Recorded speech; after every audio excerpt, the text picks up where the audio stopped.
This is the network implementation for Group 2. Group members include Brant, Gregory, Jeremy, Matthew, Jason, CJ, and Patrick.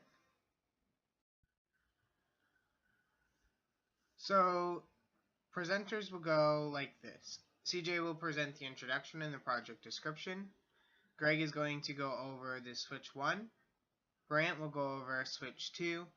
Jeremy will go over switch 3. Matthew will go over router 1. Jason will go over router 2. And Patrick will go over router 3. As a group, we were tasked with the responsibility to design and implement a fully functional network. In this network, the main goal is for all hosts to successfully connect with one another. Our project description includes designing a functioning network. Our network design has 3 departments. Department A, which has 10 hosts, Department B, which has 60 hosts, Department C, which has 200 hosts. There's 1 remote office with 5 hosts. There's also 1 file server and 1 database server.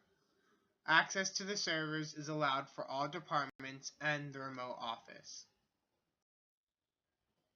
Our network design contains 3 routers, 3 switches, and 2 servers, 1 file server and 1 database server.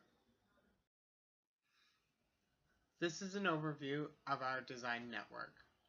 Router 1 connects to switch 1, which switch 1 connects to the database server and the file server. Router 1 also connects to router 2 through a serial connection, and router 2 connects to switch 2, which then connects to all 3 departments, Department A, B, and C, through VLAN connections. Router 3 connects to switch 3, and switch 3 is connected to our remote office. On the first branch of our network diagram, we have router 1 and switch 1. The purpose of switch 1 is to serve as a connection point for any servers that may connect to the network.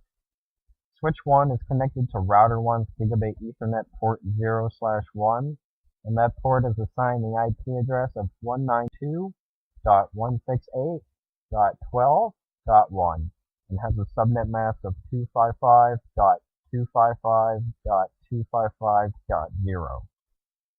Switch 1 has no special software tasks other than simply being named switch 1. The Cisco IOS commands used to make this setting is the following. The first command is enable, and then press enter. The second command is hostname space switch 1, and then press enter. The last command is exit, and then press enter. By using this switch, we allow our network to have expandability for adding more servers. In our current configuration, we have 2 servers, a database server and a file server. The database server is assigned the IP address of 192.168.12.11 and has a subnet mask of 255.255.255.0. The file server is assigned the IP address 192.168.12.12 with a subnet mask of 255.255.255.0. And this concludes our configuration for switch 1.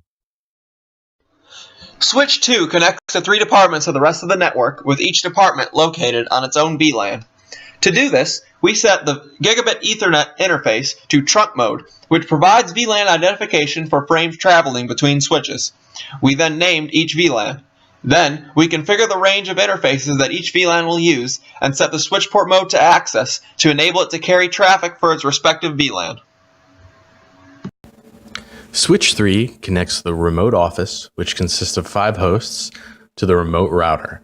The remote router provides connectivity to the internet so that it can route data to routers 1 and 2 so that the remote office can access the database server, file server, and departments A, B, and C, and vice versa. I'll be talking about router 1. Router 1 has 3 connections on it, the first being gigabit Ethernet port 00, which connects to switch 1, which connects to the 2 servers, so router 1 connects the 2 servers to the rest of the network. The second connection on router 1 is serial port 001, which connects to router 2. Router 2 connects to switch 2, which connects to departments A, B, and C. The third and final connection on router 1 is serial port 000, which connects to the internet, which we can use to connect to our remote office and so on. To configure router 1, we entered its command console, we then enabled it, we entered the configuration terminal, and the first thing we did was give it the hostname router 1. Next, we entered the interface gigabit Ethernet 00. We gave it the description servers. We then gave it the IP address 192.168.12.1 with a subnet mask of 255.255.255.0. We entered the no shutdown command so it came online and stayed online. Then we exited interface gigabit Ethernet 00. Next, we entered the interface serial 001. We gave the description connection from remote. We encapsulated it with the point-to-point protocol. We then gave it the IP address 192.168.10.1 with a subnet mask of 255.255.255.252. We entered the no shutdown command so it came online and stayed online. Then we exited interface serial 001. Next, we entered the interface serial 000. We gave it the description connection to router 3. We set the clock rate to 64,000. We encapsulated it with the point-to-point protocol, and we gave it the IP address 192.168.13.1 with a subnet mask of 255.255.255.252. We entered the no shutdown command, so it came online and stayed online. We then exited interface serial 000. Next, we entered router RIP. We gave it the version 2, and we entered 7 networks, the first being 192.168.10.0, the last being 192.168.16.0. Next, we exited router RIP, and then we exited the configuration terminal, and router 1 was configured. Router 2 is the router that handles the departments at the local office. It connects up to the primary router, router 1, using a serial link. When communicating with the switch, it uses .1Q in order to use VLAN tags to mark each department's traffic, and then the switch is used to separate out those VLANs for each department. The configuration starts simply by setting the host name to router 2 in order to make it easier to find this router, and enabling the gigabit Ethernet port 00. Once the port is enabled, it starts to create the virtual interfaces. These are for VLANs 4, 5, and 6, and each one of those VLANs will represent one of the departments at the local office, departments A, B, and C.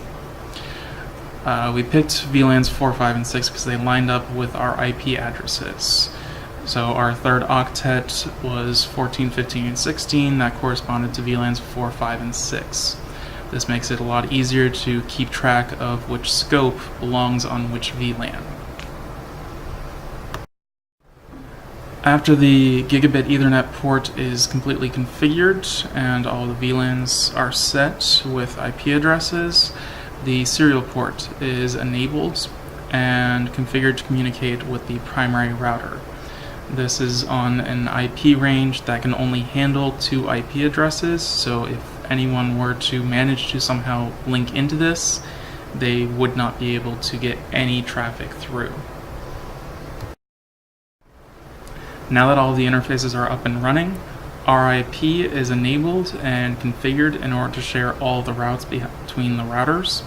So this includes everything from 10 to 16 as the third octet, and this is required so each router can find its way to the other routers, in addition to each department being able to find its way to the servers or the remote office or vice versa.